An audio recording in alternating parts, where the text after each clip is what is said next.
Welcome to the Focus Hoops podcast. It is the Caz and Daz show, series 3, episode 2, and we have got a brilliant episode for you today. My name is Darren Paul, and I am joined as ever by the Empress of Manchester basketball herself.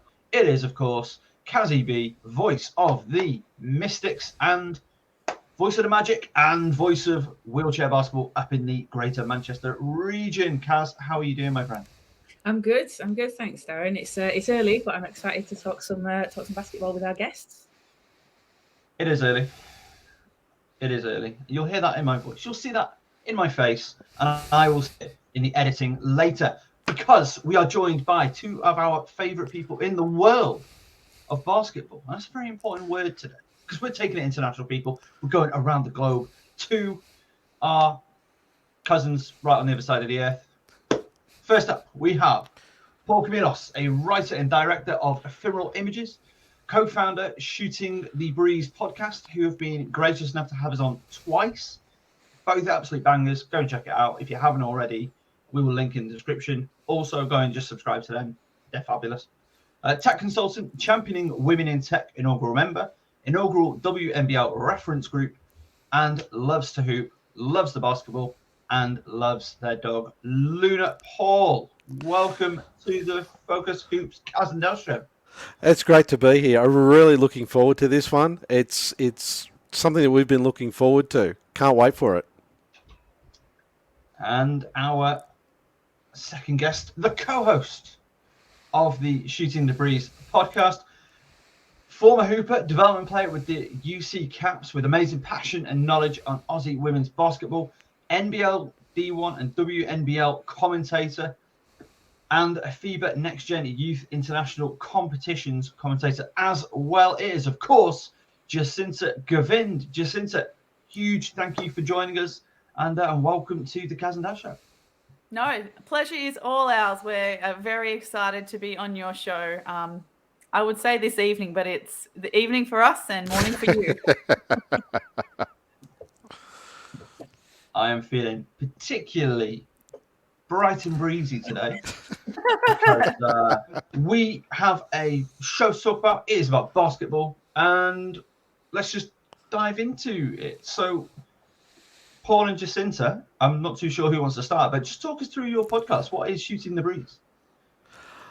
Shooting the Breeze is a podcast about women's basketball, women in basketball, and we talk about the sport. We talk to players, we talk to coaches, we've spoken to you guys a couple of times. We try to touch on the sport as widely as possible.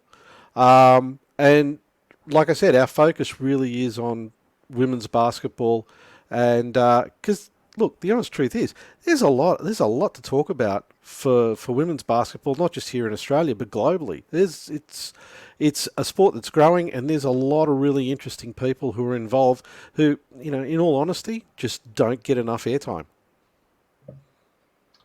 And Jacinta? Yeah, going off what Paul said as well, we do try and cover a lot of different aspects of the sport. We've done episodes in the past about social media.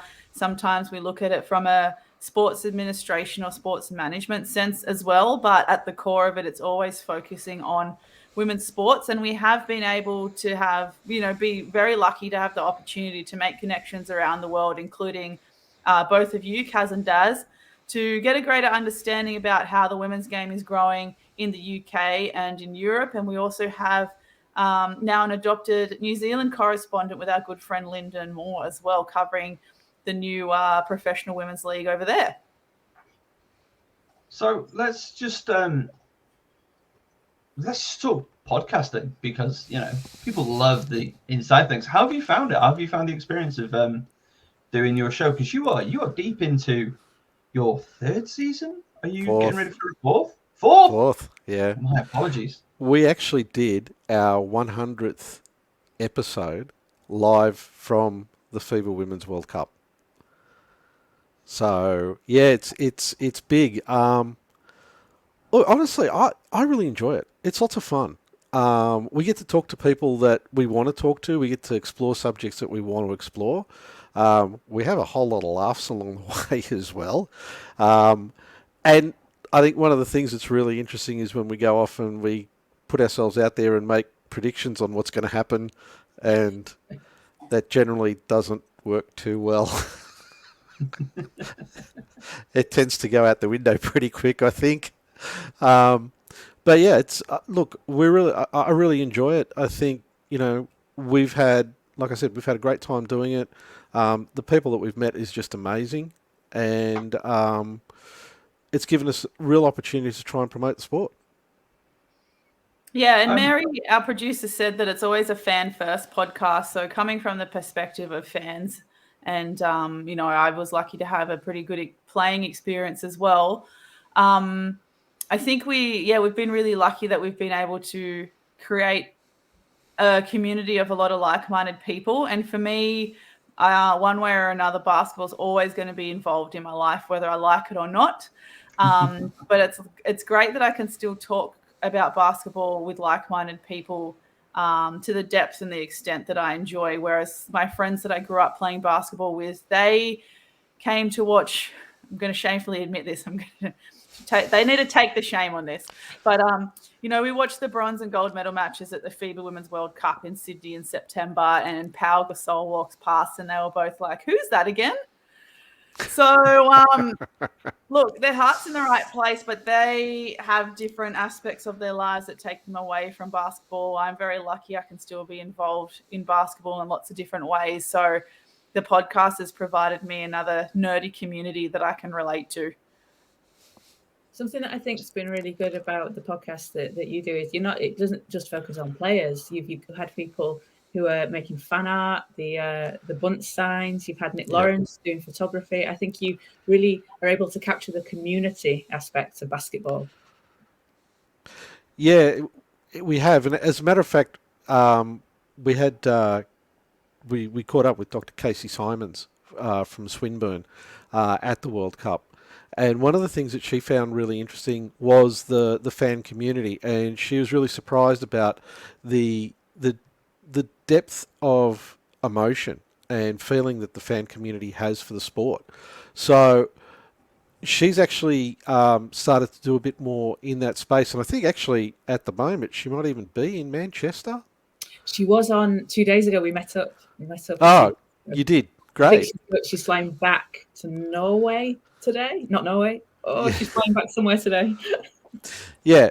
So, it's the whole thing about engaging with the fans, I think, is really important. And one of our previous guests has talked about that as well, which is Justin Nelson, who was the general manager of the Melbourne Boomers, and is also had a large hand in the development of New Zealand's Tauihi League. And his constant refrain when we were talking to him was, if you engage your fans and you engage them really well, everything else is going to fall into place. So I kind of like to think that we try to do that as much as possible with the podcast as well. I recognise that obviously Caz and I know you fairly well. We've been on your show a couple of times. Caz has met you in person when she went over to the World Cup. But for people who I've done an awful job of introducing this show, if you could both give us a quick rundown of like your history in the game. Obviously, we've got the blurb, but from your point of view, if you want to kick off, Paul, and then we'll go to Jacinta. All right. Okay. Well, I first came across women's basketball when we actually bought season tickets for the Sydney Kings when they first started at the Sydney Entertainment Centre, the late Sydney Entertainment Centre, quite a long time ago. I'm not going to count how many years that was, and we got there early for the first game, and the Flames were on as the support game, and they were great. So we kept going to watch the team play, and there were a lot of people in those days who would say that the Flames were actually the better of the two games to watch, and that the Kings should have been the support. And since then, I got involved with the Flames. We were doing a lot of the game film for the team. We also got involved in doing doing social media for the team and live streaming games when the ABC stopped doing televising of the games just a few years ago. Then we got involved with providing live streams to KO Sport and Fox Sports Australia, where we were the first telecast that actually had an all-female commentary team, right, which was with Jacinta and with Rachel Herrick, and which I thought was really cool. It was a great team. You know, you guys were fantastic, and since then I've been involved in a whole bunch of other things. As you mentioned, I'm involved in the reference group that's been set up by the head of the WNBL, and yeah, so that's the real broad brushstroke of my involvement with the sport. And obviously, Jacinta, what's your background in the game? So I came to basketball in a similar way to Paul. It first started for me. My older brother, it was the height of the NBA in the 90s, and my brother was really into the NBA, big Orlando fan at the time, Anthony Hardaway posters on his wall. So that kind of rubbed off for me. And then at the same time, a new basketball stadium was being built across the road. And our mum used to take us to those games that Paul was talking about in Sydney, where the Flames and the Kings used to play at the entertainment centre. And Paul's right. The Flames were really good. I think they were winning championships, and the City Kings were literally wooden spooners. But that's when basketball, even in Australia, they used to sell out those Kings games despite them being wooden spooners for so many years in a row. It used to be really popular. So then I started playing around when I was about 8, played my junior rep career with the same club, again, based across the road from my house. So that was very convenient. Then I played for New South Wales Country, which is a state program, as a junior. Then I moved to Canberra for mostly like half for a degree at University of Canberra, which, you know, I barely passed, but also for basketball, where ACT Academy of Sport, I wanted to join their program, but the year I got there, they didn't fund the basketball program anymore. But lucky enough, Canberra have a really good like club competition, so I started playing in that. Then I started playing in their semi-pro team, which is now NBL 1, and made my way into the Canberra Capitals squad. So I started as a player. I've always dabbled in coaching. I was still coaching as well this year a little bit, but which is probably the more traditional, like almost cliche route of basketball when you go from player to coach. But to be honest, as much as I like parts of coaching, it's not something I want to dedicate the rest of my time to. If you're going to do coaching properly, essentially it's going to be your other full-time job, right? So I really found a very nice niche between doing, I guess, broadcasting, starting with the podcast. Then NBL 1 came to my hometown. So now I got back into commentating. And the last 12 months have actually been absolutely ridiculous. So the podcast has done really well. Commentating, I did the inaugural NBL 1 Nationals in Melbourne, got one of 8 people picked for that. And now I've somehow fumbled my way into being a WNBL commentator. So I'm really happy with the broadcasting space and the community I'm a part of now on social media and the people I'm meeting. So I think that's my way of staying in touch in basketball now, and not so much the traditional playing and coaching route. Just a really quick note. Obviously, the NBL in Australia is the elite league of the women's tier, equivalent to our WBBL. Obviously, the UT will be aware, but the WNBL here is England's top league, which is basically the second tier of women's basketball in this island. So you've mentioned it a few times. New Zealand, because the first time we were on, again, there's going to be a lot of this. The first time we were on with you two, I remember you talking excitedly about the New Zealand League, had this massive restructure. Just how has that gone? It's been really successful, I think.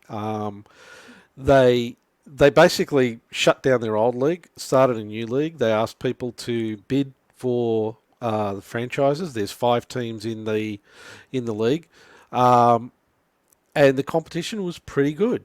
They had there were players from Australia who went to play over there. They had Tully Bevilacqua came from the United States to coach one of the teams, and I think overall, as an inaugural season, they got off to a good start, and I think they had a really solid base to build from now going forward. But the thing that was really interesting is that they had guaranteed TV, and their TV rights partner, which is Sky NZ, also was ensuring that the players got paid a given salary. So it was quite well structured, and I think it turned out to be really great. The games that I saw were fantastic.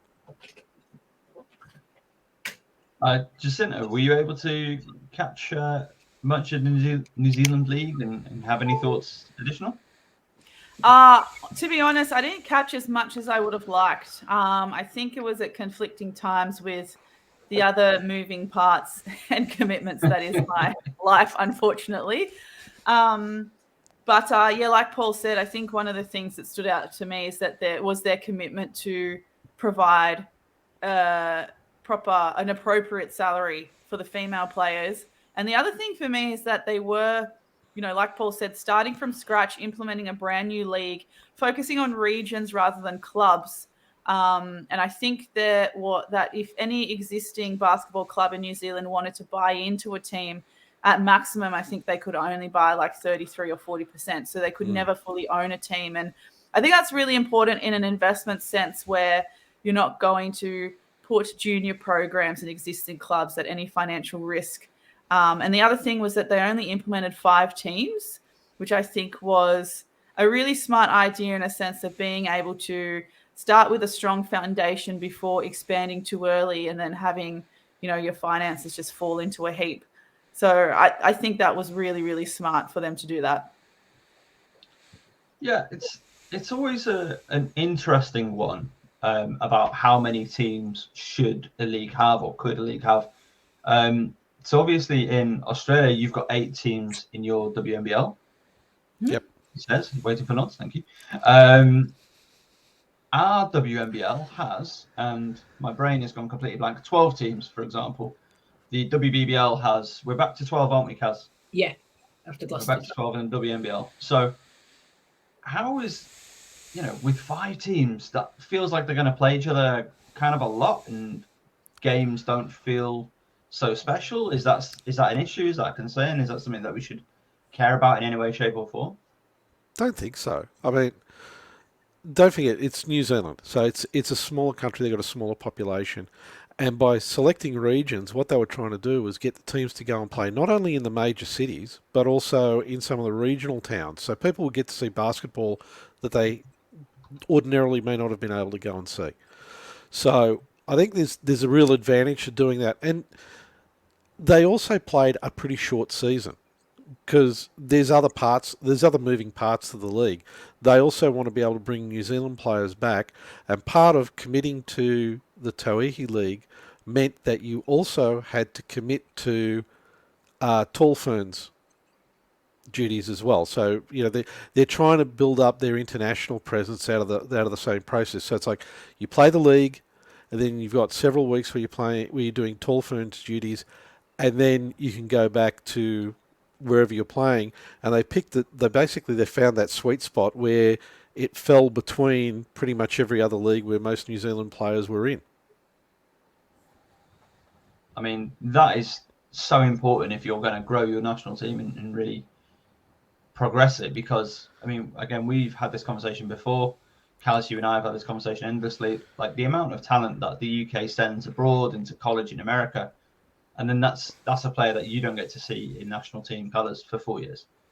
And that can really, I feel, hinder development of what we're trying to do with the national team. Good, we're all in agreement with me. Perfect. That works for me just fine. So talk to us about how the sorry, no, we're not going there. We're going to the World Cup. You guys hosted the World Cup Yes, this we did. year. It was it a rip-roaring success from your point of view, Jacinta? Yeah, absolutely. Now, when you say we hosted the World Cup, not Paul and I specifically, as though we would like to take credit for it. But yes, Sydney did host the FIBA Women's World Cup this year. Rumor has it that you hosted like the go-to event, the big main event of the World Cup. We did. The Shooting the Breeze Classic.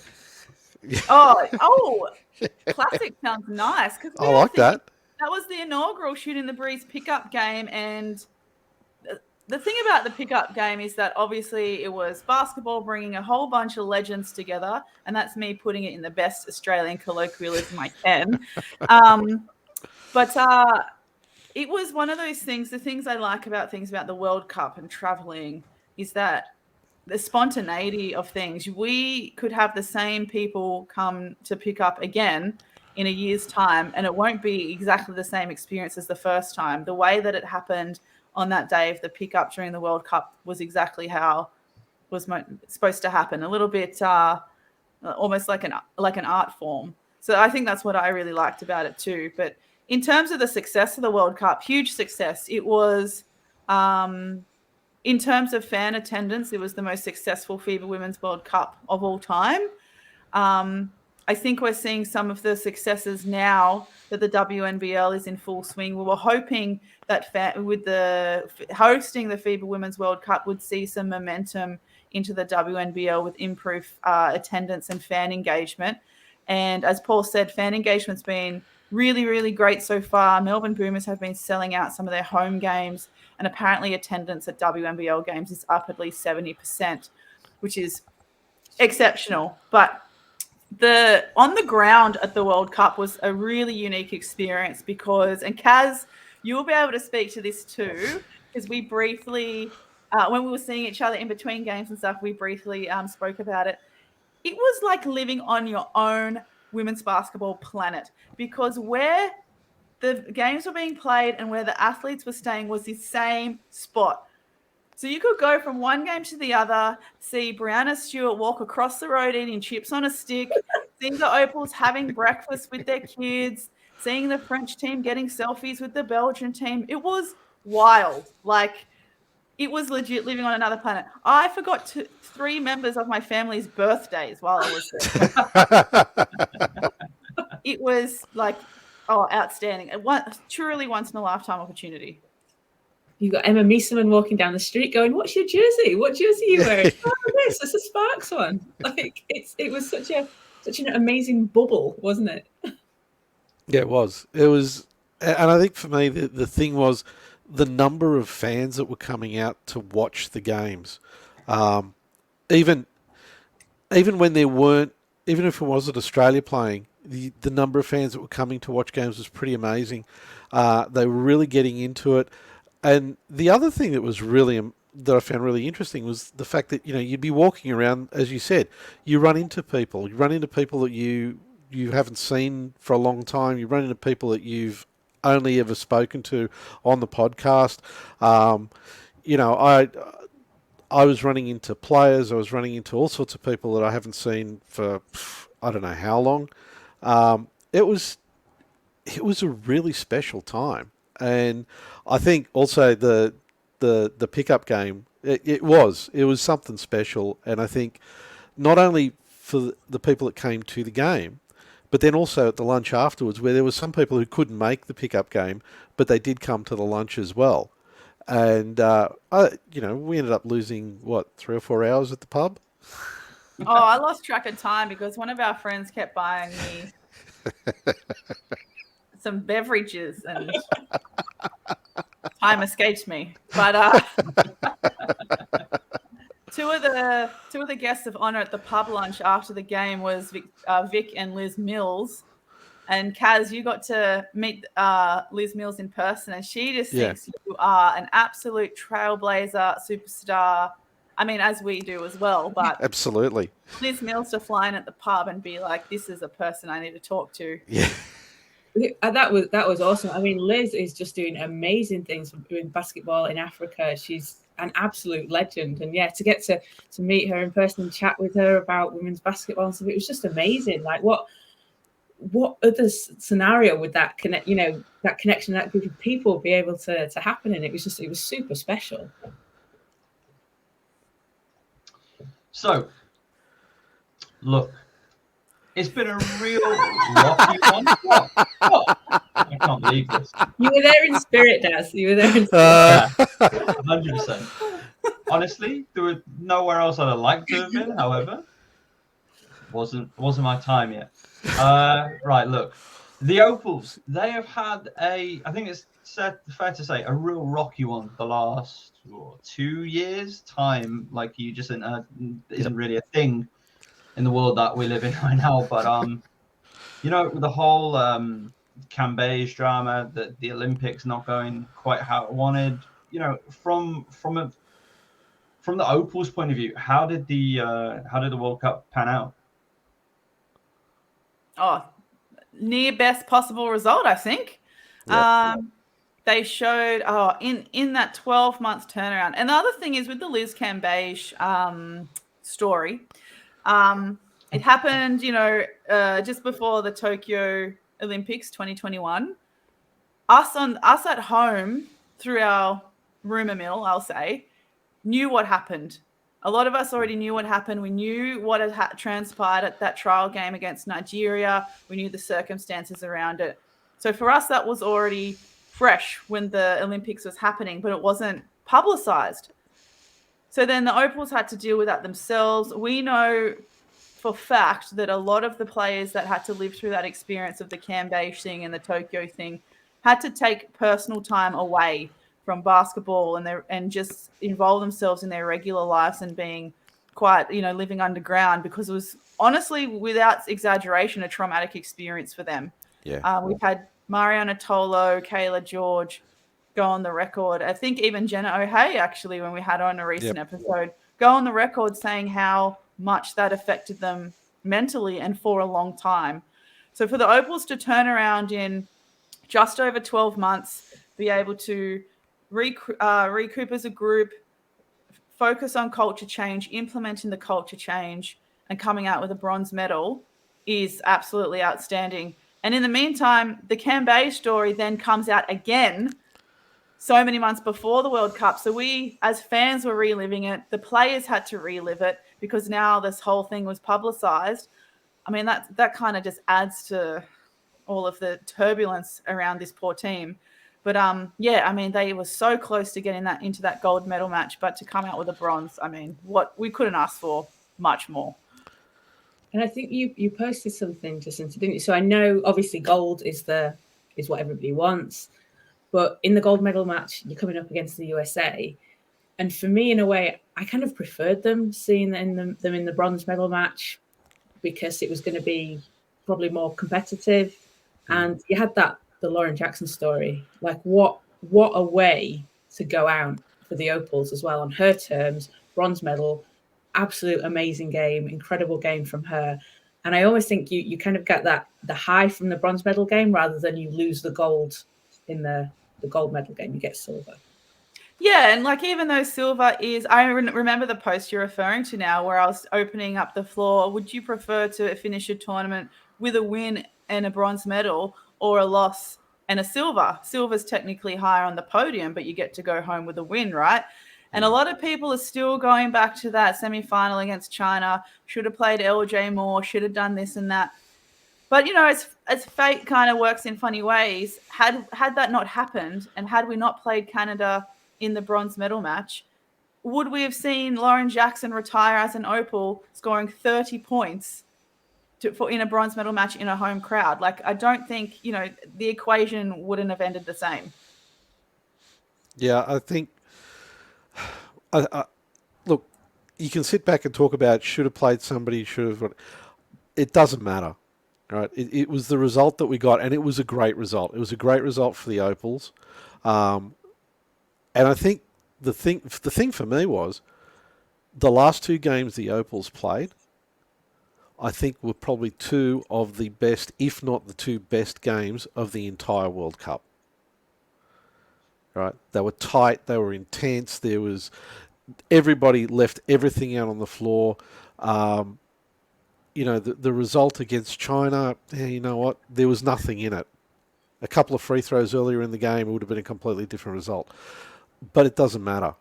In terms of just the sheer enjoyment of watching the last two games that the Opals played, I don't think there were two better games in the entire competition. I think you could tell how much they enjoy playing together. For me, I always love to watch a team that you can tell has a real chemistry and that they enjoy being together and playing together. You can see it from the support on the bench. You can see how engaged everyone is, and you saw that with the Opals.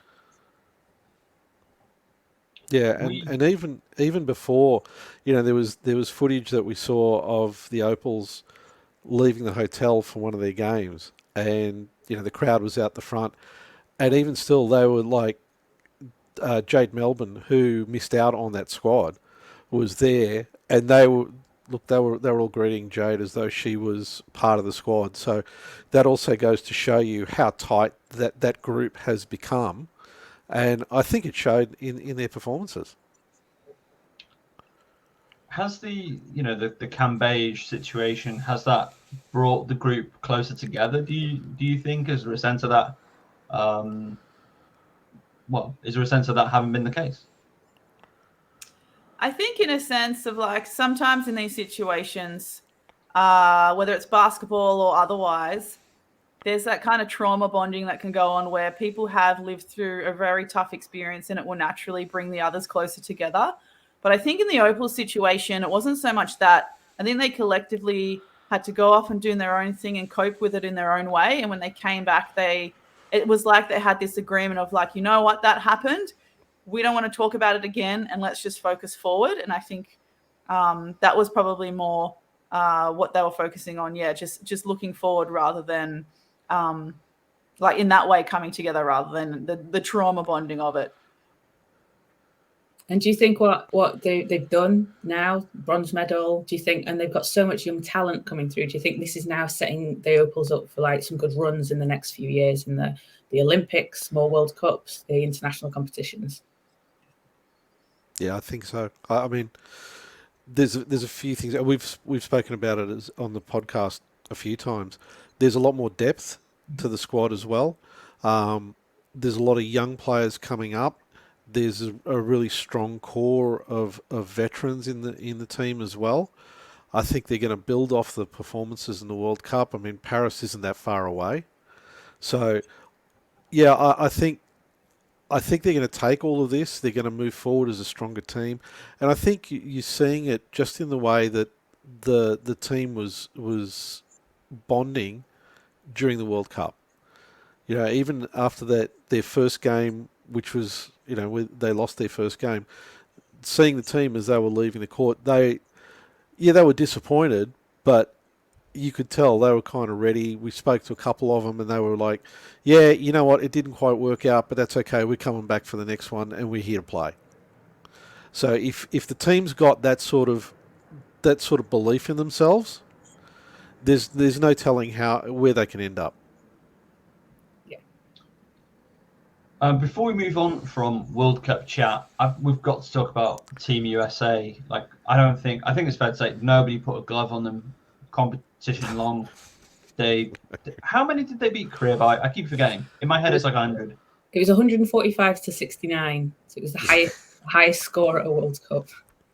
And Korea, decent. It was the quickest game I think I've ever watched because there was like, I need to watch it back, but in my mind, there was no timeouts. There was like one substitution per quarter and it was just like, go. Just score. Like, it was surreal. Asia Wilson missed like one shot or something.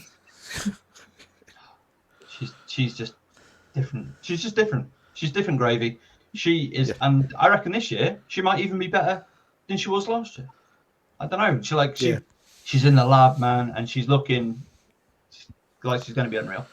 She's very, very good. Jacinta and Paul, what was your experience of that Team USA?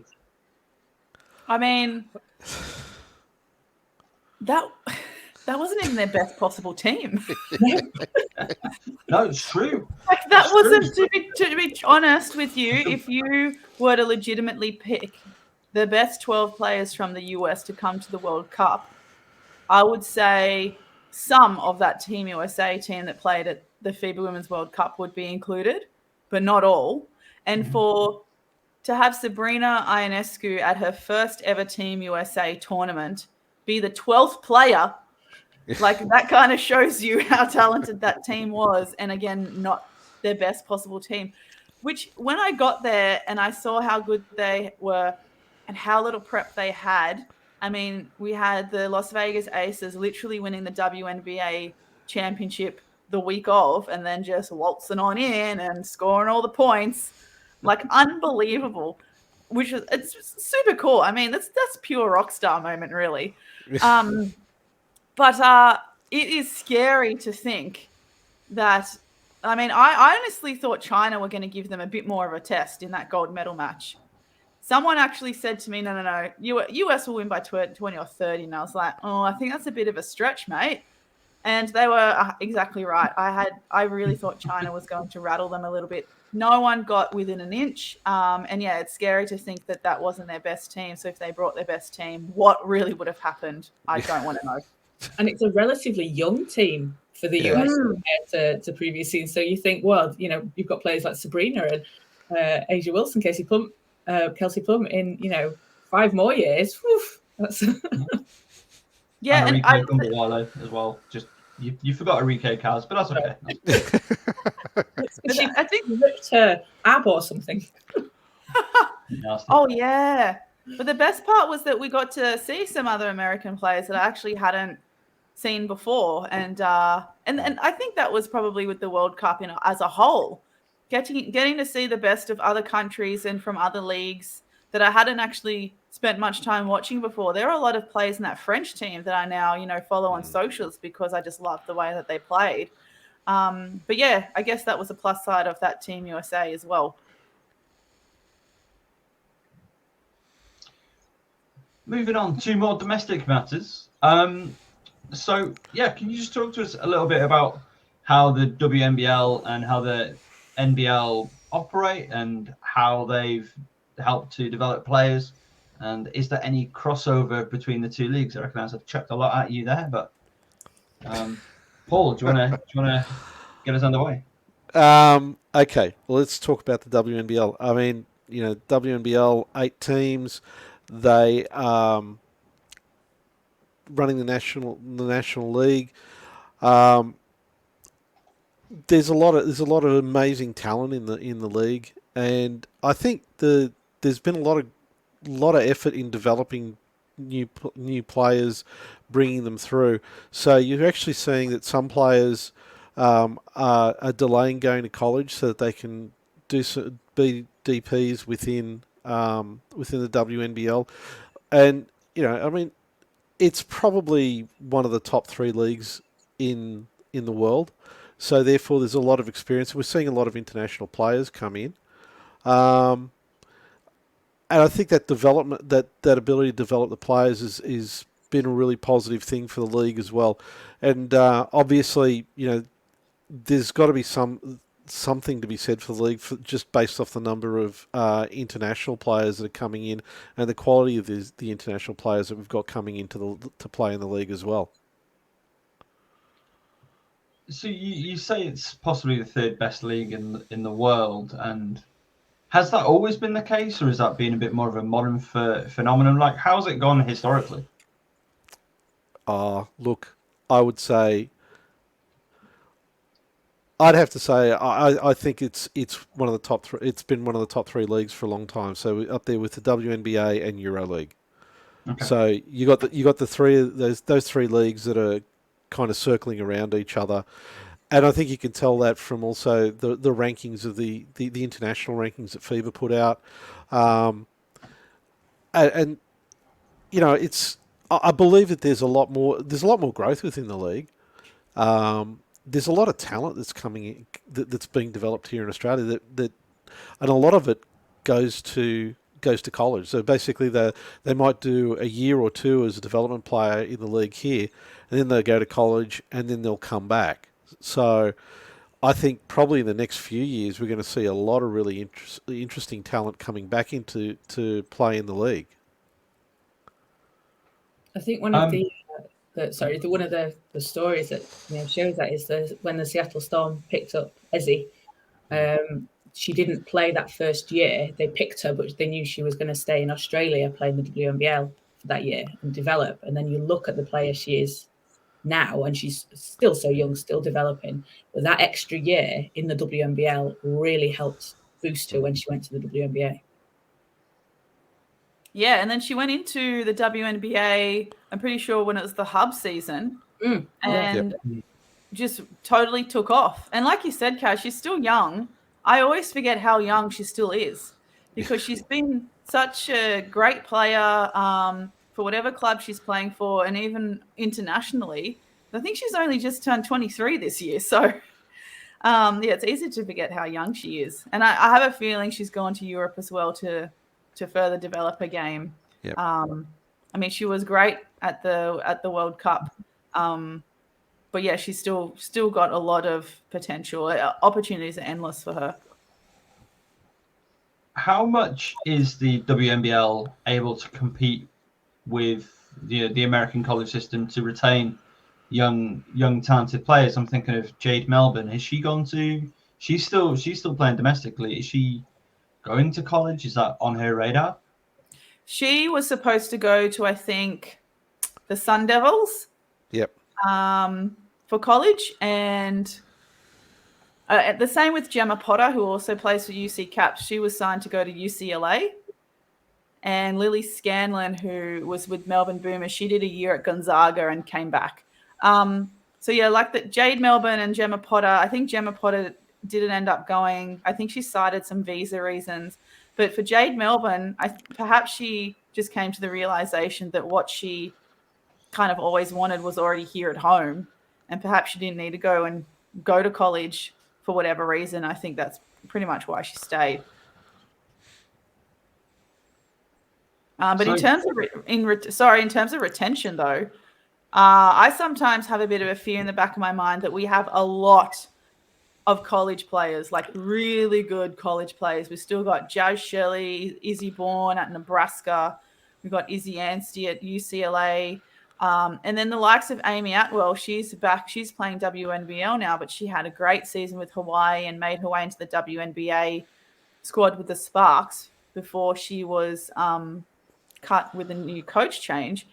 But for someone like Amy Atwell, I don't think she went to like the Center of Excellence, which is, like our national junior academy. I don't think she made Australian junior team. So she found her way through college and worked her way up to get herself to the platform that she has now. So that's the advantage of college. But I get a bit worried that we have so much talent, and at some stage they're going to want to come home and play, and I don't know if we've got enough spots. Yeah, and I think that's where the discussion around how do you expand the WNBL starts to become important, because when you've got 8 teams, you've only got so many slots. So at some point there has to be an expansion to the league, and it's something that's been discussed for a long time. Adding an extra team, but the key part to it is where which centre do you add the extra team? I know there's been, and you know what I'm going to say, there's been a lot of discussion about Newcastle, which is just north of Sydney. There has been some discussion about trying to get a team up in Brisbane. But it's a question of where are you going to get the biggest bang for your buck in terms of fan engagement. I mean, Newcastle is a big basketball city here in Australia. There's a lot of really good talent that's come out of Newcastle. So, and I think Jacinta, you'd have a better idea of how they're going with trying to get that stadium happening. Oh, I haven't heard any news recently, to be honest. But just for context, Caz and Daz, like Paul said, Newcastle is a big club, the biggest club in New South Wales in terms of whether they have rep players or otherwise. They have the most number of members. They've been trying to they used to have an NBL team called the Newcastle Falcons back in the day. And they have been trying to relaunch especially a WNBL team, given they've had a lot of talented female athletes coming out of their program in the last 5-10 years. Initially, they had a site to build a new stadium. Now, their current stadium, I've played in my whole life. So that can tell you how old it is, considering it was already existing before I started playing. And it actually used to be an old aeroplane hangar. So probably not the best conditions if you're going for a professional team. So they did have a site years ago that they were going to build their new stadium. But it turns out that was actually either heritage listed or as sacred land for our First Nations people in Australia, so they couldn't build there. And the battle of finding a new site has been going on for over a decade, and I don't know where they're up to now. But yeah, I think once they got the site and the new stadium to be built that's not an aeroplane hangar, then yeah, I reckon they'll definitely be putting in a bid for a WNBL team. Yeah, and you know, I know that there's been a bit of noise here and there about trying to get clubs up in different cities, because Melbourne has two teams, and one of the things that's big is that they've got that crosstown rivalry between the two teams, and that always brings the fans out. So I know that I've heard people talk about, well, do you get a second team in another city? Do you get a second team in Sydney so you can have a crosstown rivalry happening in Sydney? Do you do it, or do you launch another team in Brisbane? I think there's a lot of stuff up in the air about that, but I think, you know, within the next 4 to 5 years, we need to see at least one more team in the WNBL, just to be able to give opportunities to the players that are coming up. And I think we've got the talent and the player population to be able to support another team. It's more a commercial issue about getting it started up. My question regarding Newcastle and Brisbane.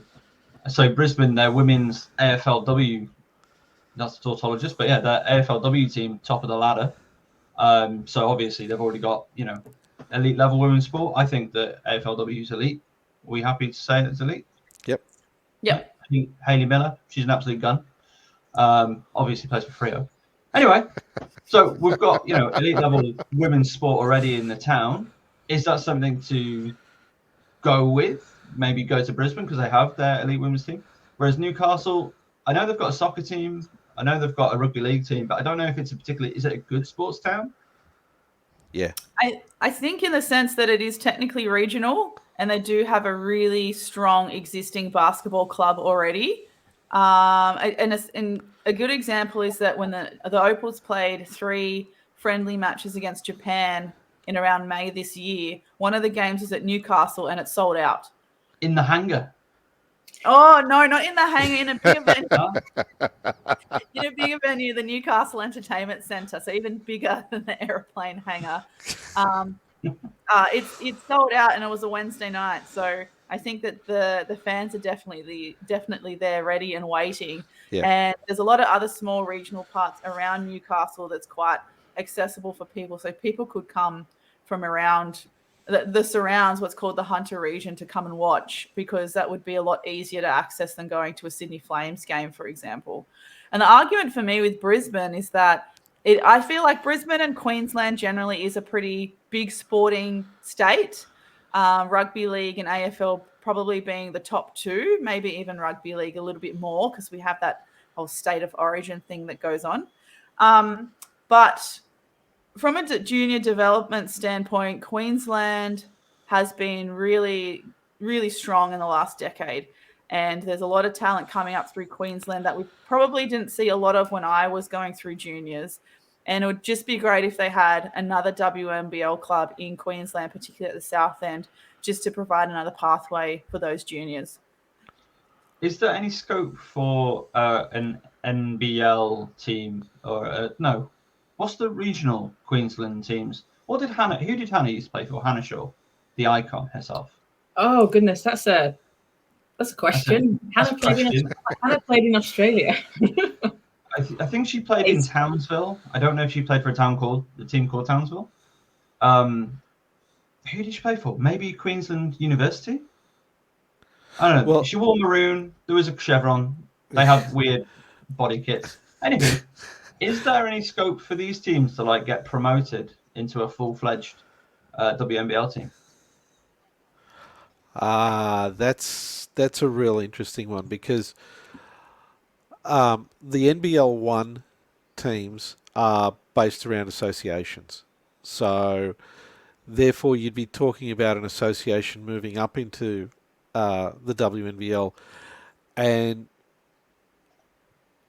over time what happens is that the costs of WNBL ends up pulling out resources the from the development of new talent, and ultimately there ends up being some financial issues. So we've seen that happen with recently with Dandenong, who've become the Southside Flyers, Bulleen,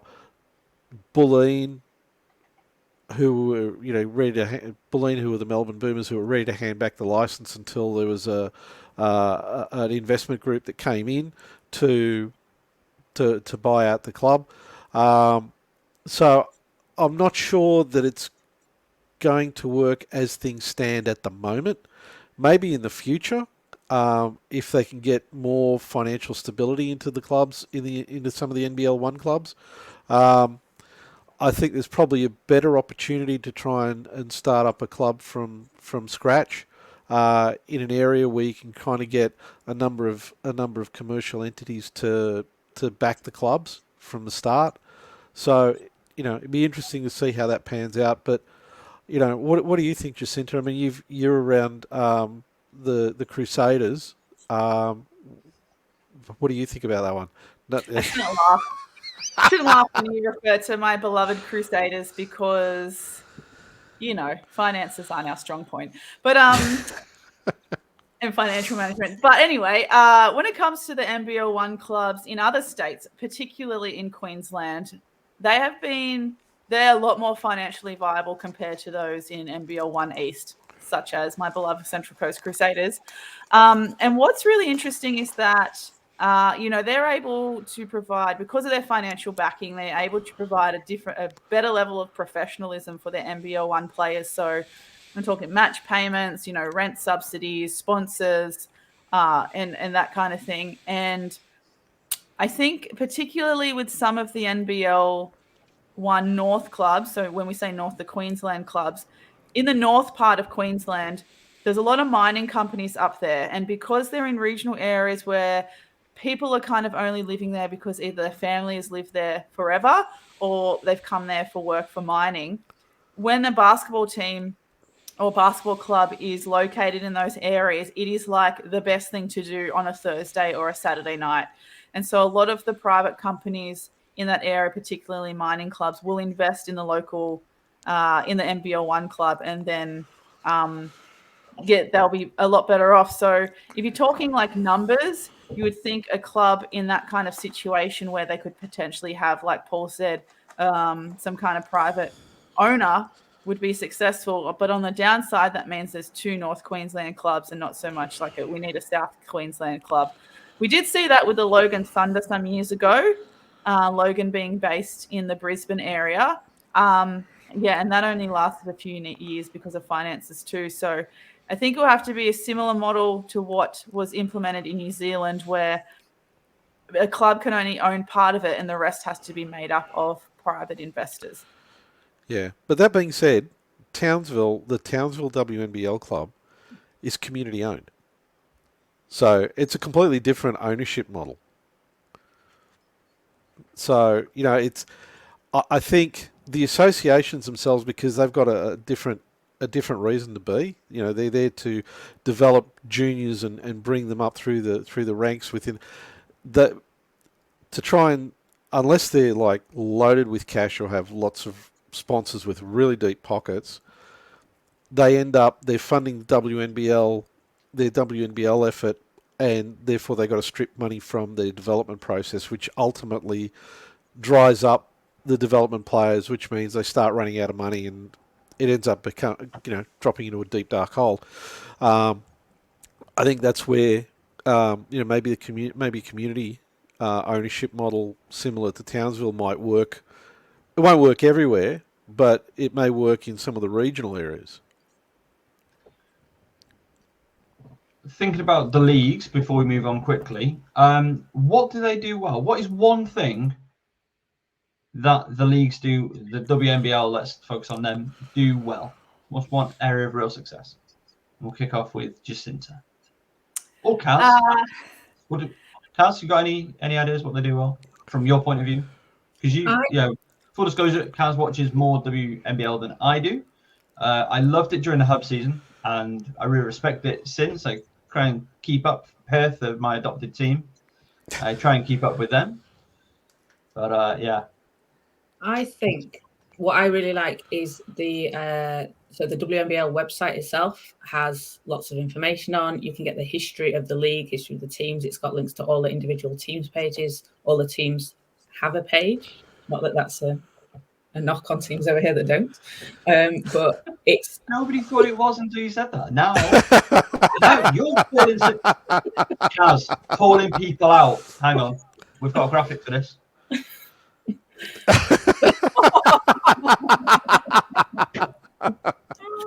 But I think the league does that very well. There's we're not in Europe. There's a lot of information there. You can get live stats really easy. You can find out information about the teams. They have a store, which I'm going to be buying something from shortly. And I think they do that really well, because I think being able to find out the history of the league, I don't know, for me, or I think if you're a new fan, like, you want to give me a bit of something, like what, who's been winning a lot, what are the teams to watch, who's the players that have come through. I think that's something they do really well. I will say the social media output, again, primarily from Perth, seems really, really, really good. Keeps fans really up to date. I'm able to, at a glance, understand what's happening, who's doing what, and the news from around the league. It seems to really put itself out there quite well and communicate. Jacinta, what about yourself? What do you reckon? Yeah, I think that's a really good point, Caz. Because the WNBL is the longest running women's professional league in Australia. It's in its 43rd year. Yep. It did start in Victoria. Victoria being the state of, the basketball state of Australia, unfortunately. And then Victoria, just side note, are generally the team to beat when you go to junior national tournaments as well. So if you beat the Victorians in your lifetime, you are very, very lucky, because they're generally always the best. But I think, making sure that the league is cemented in the really strong history that it has, I think that's really important for the Opals program as well. And I know that they used a lot of the history to help the Opals in the last 12 months recreate their team culture, remembering where they came from, remembering all of the struggles that they had to go through. For example, the first Opals team went to the World Cup in South America. They traveled by boat. They had their first training sessions on the boat. They wore silk uniforms, things like that. Making sure we remember the history of the WNBL, how it started, and the people who shaped it is really important, because we've still got players like Kelly Wilson, who's playing for Bendigo. She holds the record for most games played, which is now over 400, and she's still playing. So things like that, it's not common. You won't get that in a lot of places. I think the other thing that we do well is we've been really good, to be honest, of maintaining a very high standard of play. I don't think I can recall a season that I've watched where I thought, oh, this is amateur hour. I think we've done a really good job of maintaining a high standard. And Paul, something that the league does well. I think what they do really well is develop our talent to the point where, for a country with our population, and basketball is not one of the top 3 sports in terms of engagement with people in Australia, the level that they develop the talent so that we can actually play internationally, it's it's just an amazing effort. You know, we're up there. We can challenge on a when the Opals are on, they can pretty much challenge any team, and give them a run for their money. And that's a testament to the WNBL and the level of competition it provides to bring people up and bring them through the ranks. Now, to go to the opposite end of things, it's our New York Liberty sad eyes moment. Seriously, anyway. We don't need to dwell on the wittily named Ellie the elephant. That is a callback. Is there anything, Jacinta? Again, just thinking about like a priority, like one thing that you'd like to see the league do better or do more of? I feel like, asked me 12 months ago, it would have been exposure in terms of media outlets and TV deals and things like that. And that's definitely turned around for this season. I'll let Paul talk about the broadcast, because now that I'm officially a commentator, I don't want to personally say too much about the broadcast. But in terms of things that we can still do better, I still feel like, I know that there are teams that are very consciously putting in a lot more effort into community engagement. And I think there are probably some teams that could maybe turn that up a little bit, but then also use your social media to let us know that that's what you're doing. Because particularly with female sport, we want to buy into a club and we want to be fans of a club who probably provide more meaningful engagement beyond what we see on the court. And when you're engaged and committed to a club or a team that holds a lot more value in that way, you're going to hold your fans for a very long time. So something like that, I think I'd like to see improved. But also from an organizational standpoint, you know, Daz, you mentioned how good Perth Lynx are with delivering their information.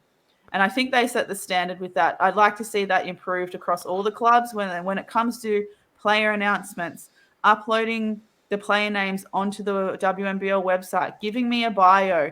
All of their photography for each season of each player is so professional and sleek.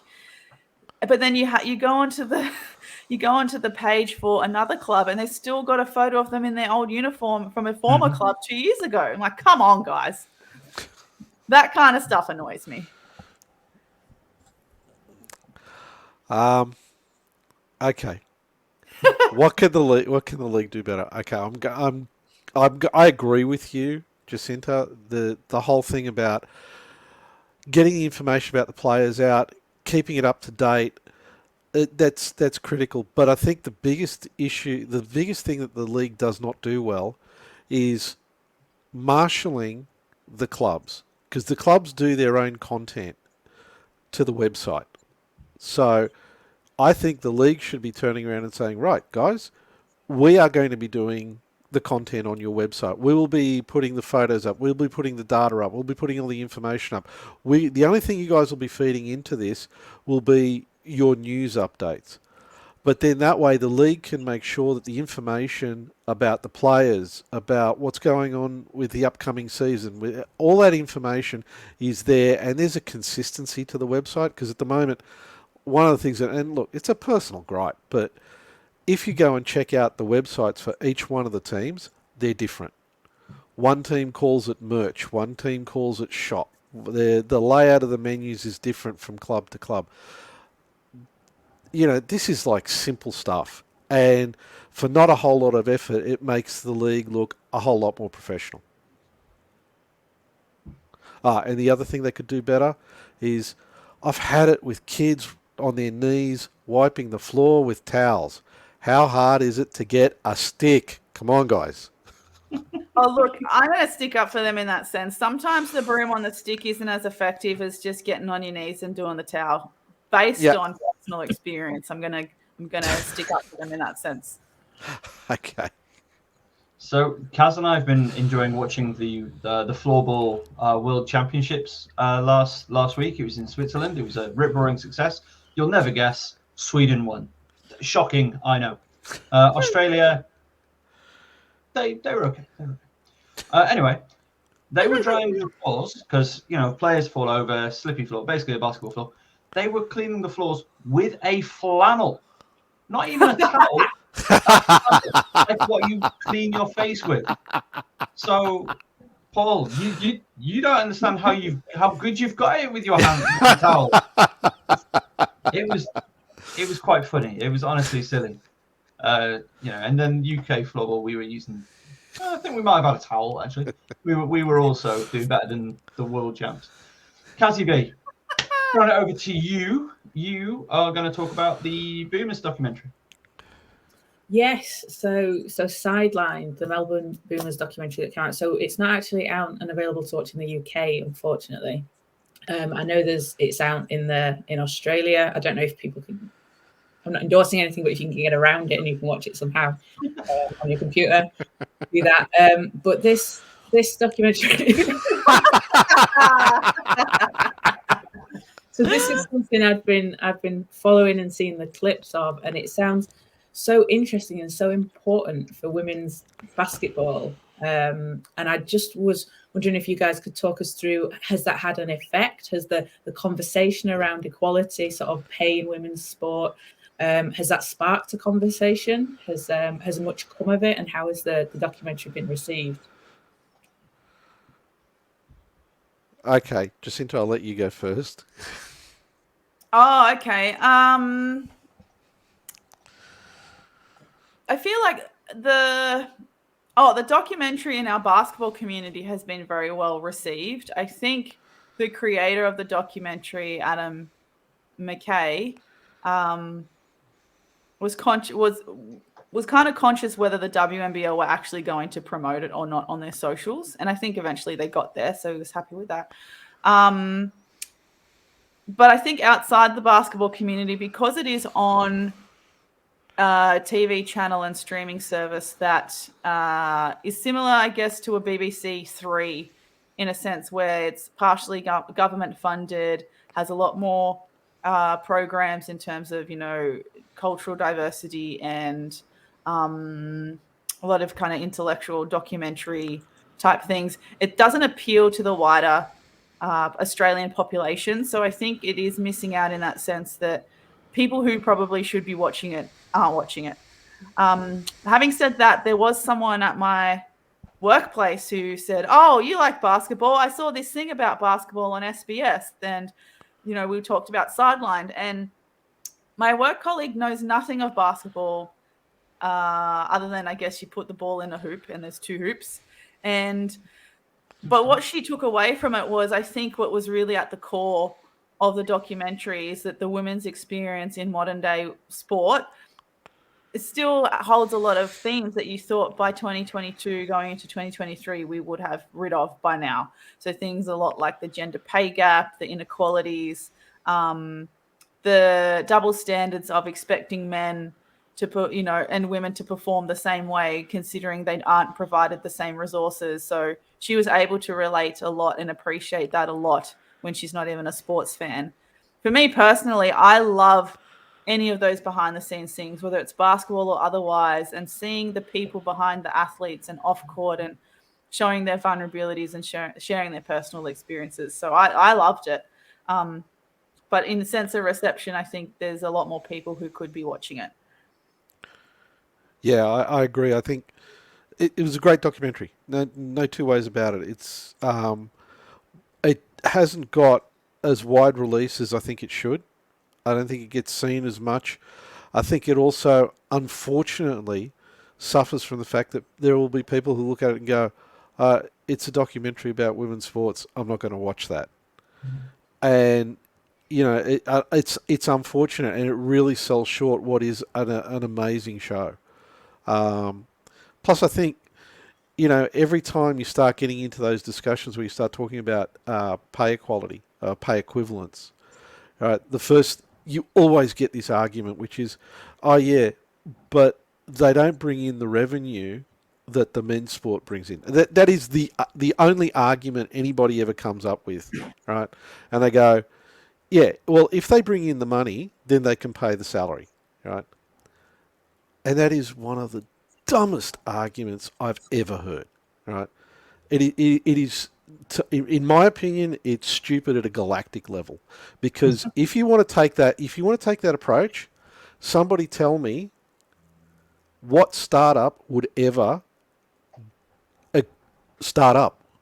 Okay, there is no, because startups, they're there. They're saying, okay, we want money to be able to go and build something, do something, whatever it is. We've got to get talented people. We've got to pay them market rates to get those talented people to be able to deliver what it is we need to deliver. Great. Makes perfect sense. And in business, people do it all the time. As soon as you translate that to women's sports, the argument is, but they don't have the revenue. No, okay, they don't have the revenue, but you look at it as a startup, they need the investment to be able to develop to get the revenue.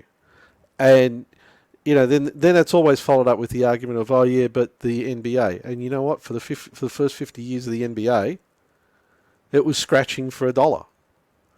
Right? It wasn't the powerhouse that it is today. So, yeah, it's kind of, and unfortunately, that colours people's vision when it comes to shows like Sideline, because there's always going to be this group out there who are going to be thinking, it's just people complaining about why women's sports don't get, and then just put in whatever you want to fill in the blank.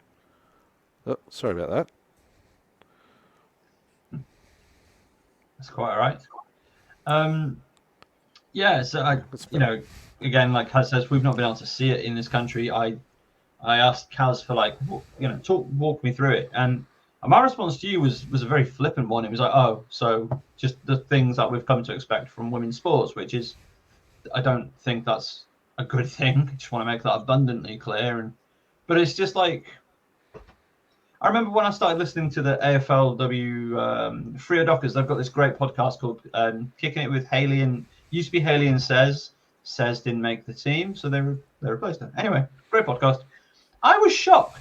I was genuinely, if you've never listened to it, check it out. Their interview with Bob Murphy, gold. Absolute podcast gold. Podcast of the year for me, episode-wise.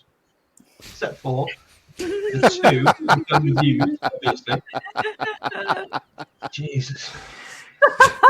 It's just, do you know what? This is staying in. Stuff it. I like sharing things. I like whatever. I don't care. Anywho, I was really taken aback at the start when they were like, the very first episode. It was like, what do you do? It's like, yeah, I'm a personal trainer. It's like, whoa, hang on a minute. Whoa. You're Haley Miller. You're an absolute gun. Surely this is like your primary thing. And it still shocks me and surprises me that we've got tremendous athletes who are still having day jobs as well as being, two jobs. Yeah. I find it tiresome. So is that a situation widely in the WNBL, or is it overinflated in my head? No, that's correct. Yeah, unless you're one of the, they did a few years ago, I think before the hub season in 2020, I think they did raise the minimum salary for contracted players. So that was a great step in the right direction. But there are still, development player contracts, which is pretty much either little to nothing, and people will still have to study or work at the same time. Then there's the amateur contract as well, which is kind of weirdly halfway between, my understanding anyway, I'm still trying to get my head around it, is kind of halfway between a development player contract and a full paying contract, but actually not getting any pay. So I'm not too sure if that comes with other perks, but that's something I need to research a little bit more on. More about, I should say. When I say moron, it sounds like I'm calling myself a moron. Considered it, but maybe. Yeah. But the thing is, I played WNBL a long time ago. Our best player would come to training straight from her regular 9 to 5 and train. And like Caz said, it was 2 jobs. You would think in that time it would have changed, but I don't think it has. I think in particular, Rachel Brewster from the Melbourne Boomers openly talks about it in the Sideline documentary, how she has been a part of that club and trying to make basketball her full-time income, but that's just not her reality. She still has to have another job. And the other argument that really gets to me is that, people say, but the women's league and the female players aren't as good as the men, so why should they get paid the same? And it's like, well, you got to understand, the men are paid such an exorbitant amount of money that they literally can just live and breathe their sport every waking day. They have access to every resource they possibly could. They don't have to do anything else. They make that much money where they probably don't even have to clean their house, iron their clothing, make their meals.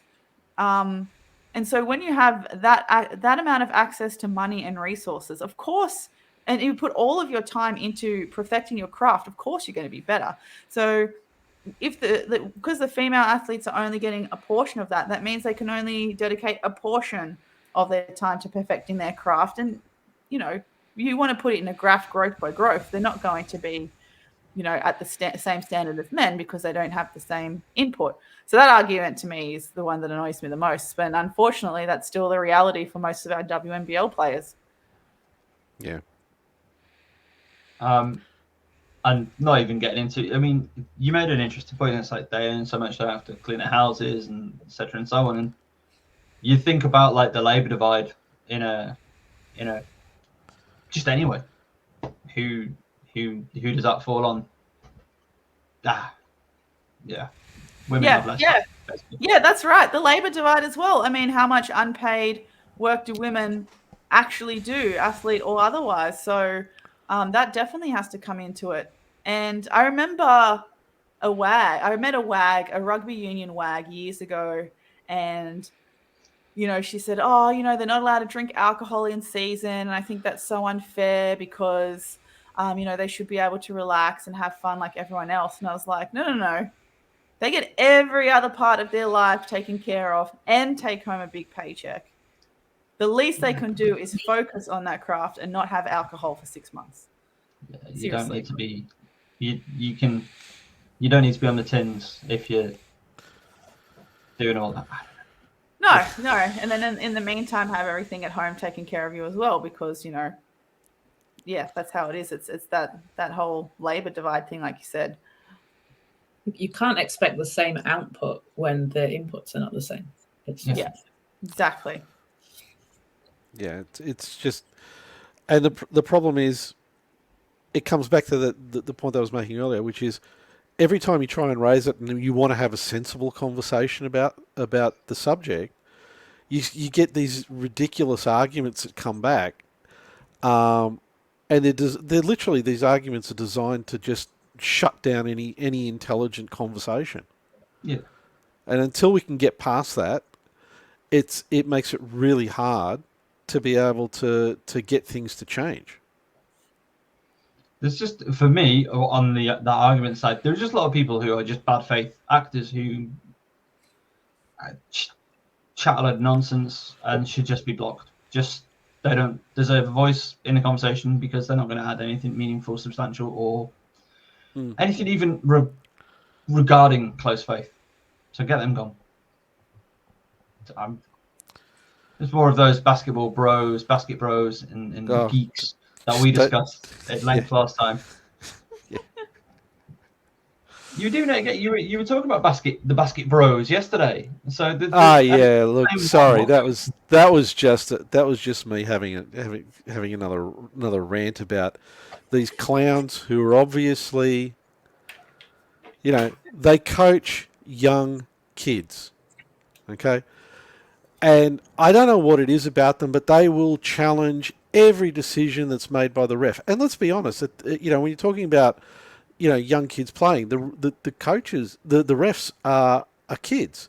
They challenge them. Hey ref, that was an intentional. Hey ref, you shouldn't have called that against my team. And they just keep it up and up and up. And it's like, guys, you know what?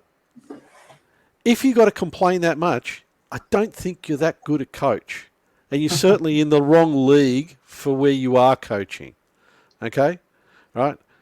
If you think you're that good, go try out for a major league. And if you're not, shut up. Okay? Or go for your ref. You're coaching kids. Come on. It's like, what's wrong with you people? I'm sorry. I can't think of another way to put it. In the last time that we spoke about Basketball Bros, I've made a couple of TikToks featuring a character that I'm developing called Basketball Bro, featuring me with a fake moustache. The Seattle Supersonics beanie that my brother gave me. That's pretty fun. That's my way of getting back at them. Taking the piss. Taking the fun out of them, I should say. Yeah. Again, I've probably mentioned it. At my big age, TikTok, I've decided is not going to be for me, but we will. If you send us links, we'll put links into this video. Because we all want to see Jacinta's takedown of the Basketball Bros and the geeks out there. So, upcoming, it says on the thing when we put this together, it was upcoming, but no longer. We are into it. The WNBL season in Australia is underway. The Perth Lynx are 5th with a 2-2 record, and they don't appear to have Eisenberger. I'm not happy. Where is she? I used to her husband Jack used to play for London Lions for a spell, and firstly lovely human being, and a really handy player. He was nice. He was very nice to watch play. But he moved over to Oz. But yeah, how's the season started? We're about 3 rounds in. Okay, it's been a really interesting season. The first round, I think, and Jacinta and I have spoken about this as well, really took us all by surprise by the number of 100-plus point games that we had. But the quality of the play has been great. The competition's been good. I think we're all pretty comfortable with the amount of with the performances that everybody's been putting in terms of as fans, what we're seeing is great basketball. And to be really honest, at this point in time, I have no clue who's going to end up taking the championship this year, because the performances from everybody have been amazing. Even today's game, with an understrength Caps against a full-strength Boomers, the second quarter of that game, the Caps just wouldn't say die, and I think they got it. Did they get it back to within 1 point, Jacinta? I think it was within. Yeah, I think it was within between 1 and 3 points. Yeah, after being 17 points down. Yeah, I mean, look, ultimately they ran out of puff, but they were quite under strength at the moment with the number of players that got out. So I think what we're seeing is a great season. It's going to be tight. Ryan Petrick, the coach for Perth, actually said, you could probably toss a blanket over 6 teams as to who's going to end up in the top, filling the last 2 positions in the top 4, because everybody's still pretty comfortable that the Boomers and Southside will be in the top 4. I reckon that after Townsville's performances, they're looking up there too.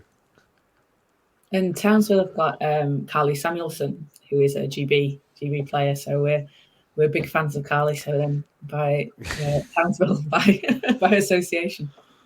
I didn't realise she was a GB player, because I know her as, she's Katie Lou Samuelson's sister, WNBA player, went to Mater Dei for college. I didn't realise she played for GB. That's awesome.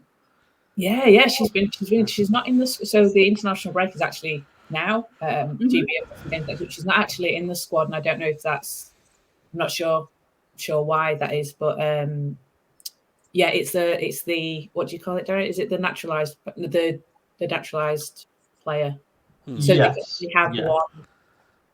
they can only have one of her. Yep. So Kennedy Leonard is in a similar position, and they can only pick one. So I think she got her passport after the age of 16. I want to say that's the rule. And do you know what? I assume the fact that she's playing in Australia is going to be a big factor as to why she's not in this squad. That's pure speculation. Maybe they have decided that they want to go with Ken because our point guard situation is what it is. But I do wonder, because we are not a wealthy federation, and Australia is far and expensive to get to. So I don't know if that's a factor in any way, shape, or form. But it could be. So so you've got just a real quick overview of the WNBL. You got 8 clubs from around the around Australia, obviously. At the moment, you've got the Bendigo Spirit. They are running away with things with a 3-0 record, as are Townsville Fire. Southside, Melbourne are 3-4. Perth Lynx, the mighty Perth Lynx, are in 5th. Adelaide are in 6th. Sydney Flames are in 7th. And the UC Capitals, they're your guys, aren't they, Caz? Yeah, they're, I am a as always, the team Caz follows, not doing so hot. So what's happened to the Caps? Because in my head canon, the Caps are pretty handy. Like, what's the score? What's the score with the Capitals? Oh, was that who did you throw to? Sorry, Whoever wants it. This one's up for grabs. Kaz, do you want to field it, considering it's your team? Yeah. So they seem to be in a bit of a rebuild situation, having lost quite a few players last year. Obviously, they got to the was it the quarters last year? There was some issues with, they had to essentially forfeit a game because of some COVID rules. They had to fly back to Perth. It was not they were done over a little bit. So they've gone from being like, up there with the teams last year in the last few seasons to, I guess, bottom of the ladder at the moment. So yeah, quite a transitional season. Lost a lot of players. They're a very young team. They have got Jade Melbourne, who is absolutely phenomenal, and she's like super exciting. For me, she's one of the most exciting players to watch. Unfortunately, she's injured at the moment. I think she's out for 2-3 weeks.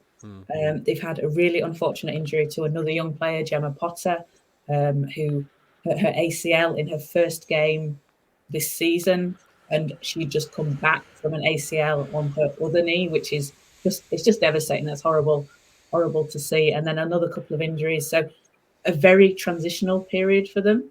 And I think that they've got some imports into. They've got Ray Burrell, who was playing for the Sparks in the WNBA last season. She's been like she's really good. She got a spot in that Sparks team last year, and she's definitely contributing for them a lot. And I think it's going to be a slow process for them this season. Maybe after the winter break, when they get some more reps and Jade's back, some of the injuries are back. But yeah, I think it's a very transitional time for the Caps this season. So over here, we are able to watch the WNBL. I think we're able to watch every game on the FIBA YouTube channel. Mm-hmm. And this is, for me, this is so important because time is a valuable commodity. Highlights on the WNBL YouTube channel as well, which good quality highlights are an absolute must-have. If you don't have good quality highlights as your league, you're not doing yourself any kind of service. And I when I'm talking about this, I mean like predominantly like top leagues. I'm not expecting WNBL in this country to have good quality highlights, but BBL, WBBL, every game should have a highlight package. Anyway, anywho, who are the teams that as we can watch in this country, who should be, other than the Perth Lynx, obviously, who should be watching out for? Who's a particularly fun team to watch? We'll go Jacinta. A fun team to watch. Fun team. Off the bat, I would say Bendigo Spirit are a fun team to watch. They were certainly the underdog of last season, despite having the MVP Annalie Maley on their roster. They last season had quite a slow start. Then something just clicked for them halfway through, and they went on like a really great winning streak. And funnily enough, had the WNBL had 2 or 3 more rounds, and had Bendigo ended up winning the last 2 or 3 rounds, if they had extra, they probably would have actually made the top 4. So it was a real kind of underdog story. And I think as a club, they've held on to that sense of being an underdog and the sense of real grit and playing with a sense of urgency where sometimes it feels like they're playing like it's the last game that they could ever possibly play, which I find really exciting. They have a really good team culture as well. You can tell that the team really care about each other on and off the court, and I think that makes a big difference. But the other fun team to watch, I think, is probably the Melbourne Boomers at the moment. They have a lot of prolific scorers. They have they have 3 opals on their roster. We've got Tiffany Mitchell, who plays in the Indiana Fever, the WNBA. And even just today, in their game against the UC Caps, me being me, I just love the textbook basketball nerdy stuff. So there are a couple of plays where they'd come down in transition, explore one option, kick it back out, ball reversal, drive, dish, 3. Just like perfectly executed fundamental basketball. And for me personally, that's what I find fun to watch as well. And you've got so Bendigo, as you said, 3-0, Townsville 3-0. There's the break now. They're going to be playing each other on December the 2nd. So that's going to be a game to watch.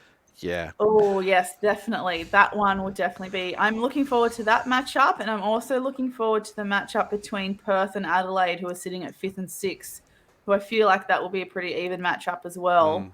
I think I can't remember if Perth and Adelaide are playing each other next round, but Bendigo, Townsville, that would be definitely game of the week. Yeah, and I was going to say Townsville is a fun team to watch. Right, they're constantly moving the ball. They're constantly they play a game where they're constantly moving. They've got speed. It's just fascinating to watch them, and it's interesting to see the way that some of the players are developing in that team as well, because they did have a few changes in the off season, not a lot, but I think the changes have worked out to their benefit. And the other thing is the team's come into this season with a lot of confidence off the back of last season, and we got to talk to Lauren Nicholson at the WNBL launch in Melbourne a few weeks ago, and to me she seems really happy, and I think that's turned out. You can see that in her performances on the court as well. Yeah, I think to be fair, actually, I think they underperformed last season. And I feel like they're coming back for some unfinished business this season. Obviously, really. Actually, I've got one quick question. Why do we not have index scores on your box scores? What's going on? Or efficiency? That's a good question, actually. We used to. Yeah. Not currently. Not on there. Let me just have a quick look. Efficiency on our box scores. Yeah. Box score. Yeah, you get the plus minus, but not the efficiency. No efficiency. They're trying to hide things from me. Yeah, no, I'm not seeing. You're right. There isn't a. I can't even see a plus minus for this round 1 game I'm looking at now, and no efficiency. Yeah, that's really interesting. I'm not too sure why that is. Because based on looking at the stats this year as provided, and the live stats are through FIBA as well, I would expect them to have the same stats available as they are with any FIBA tournament. And the one thing that actually is missing for me as well is head-to-head comparison. So sometimes when I was looking up, I was doing some research for some of the FIBA junior tournaments, and especially when I was doing FIBA Africa, and I wanted to compare statistics of the tournament between Egypt and Mali, who were in a grand final. I could put their tournament statistics head-to-head, which was really helpful. But you're right. No plus minus of efficiency. I'm not too sure why that is. The reason I'm looking at a box score, I wanted to see what the Southside Flyers' Lauren Jackson did in her last game. 21-5. That seems pretty healthy to me. In the loss to the Townsville Fire, how's it going with Jackson playing for the Flyers? Paul. Okay, it's Lauren Jackson. That's it. I mean, she comes out, she does her thing. She's not she doesn't necessarily play as many minutes as people would like her to. And the thing is, for me, it's effortless. You actually, when you're watching her play, you don't actually notice. Like, you see her doing a thing, but you don't actually notice the numbers just racking up as she's doing it, because it's just it's just so effortless and so much just a natural part of her game. It's yeah, and it's great for the league having her back. I mean, I think it was the first game that the Southside played. She stayed there for, what was it, an hour and a half after the game, signing for stuff for fans. I think, though, to be fair, when they had the first of 3 games in the Melbourne Derby for the Michelle Timms Cup, as they call it, which is the Flyers versus Boomers, she was pretty quiet that game. But she is, I think, to her advantage, I think what she's enjoying about coming back to play is that she doesn't have to have the pressure of being the top scorer, the top rebounder, like the team, having to rely on her in that sense so much. She can probably play a little bit more for enjoyment. She's spoken about playing with the enjoyment of playing in front of her sons as well. So I think, especially with that Flyers roster, she can probably afford to have some quiet games because they are loaded. So someone else is going to step up in her place if need be. Okay, this one is going to be pretty quick fire because I've just seen how long we've been recording, and I just got to apologise for you both. We don't do short podcasts here with the Caz and Daz show. All right, very quickly. A player to watch. Caz, player to watch. Jade Melbourne. Jade Melbourne when she returns. Jacinta, player to watch. Oh, Chloe Bibby. Plays for? Your beloved Perth Lynx. Let's go. Paul. Annalie Maley. Plays for? Bendigo. There we go. All right, beautiful. And real quick as well. Actually, you can go into a bit more, but very quick fire. Caz, Melbourne, are they going to repeat? Oh, yeah. You knew that question was coming, Caz. You wrote the question.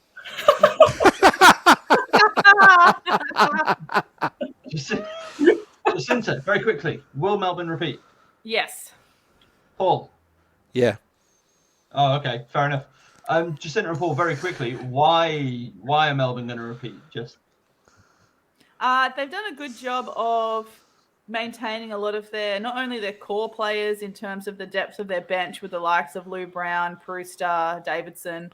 They've kept their key players as well in terms of George, especially Tiffany Mitchell, because she is leading the league in average points per game at the moment with 24 points.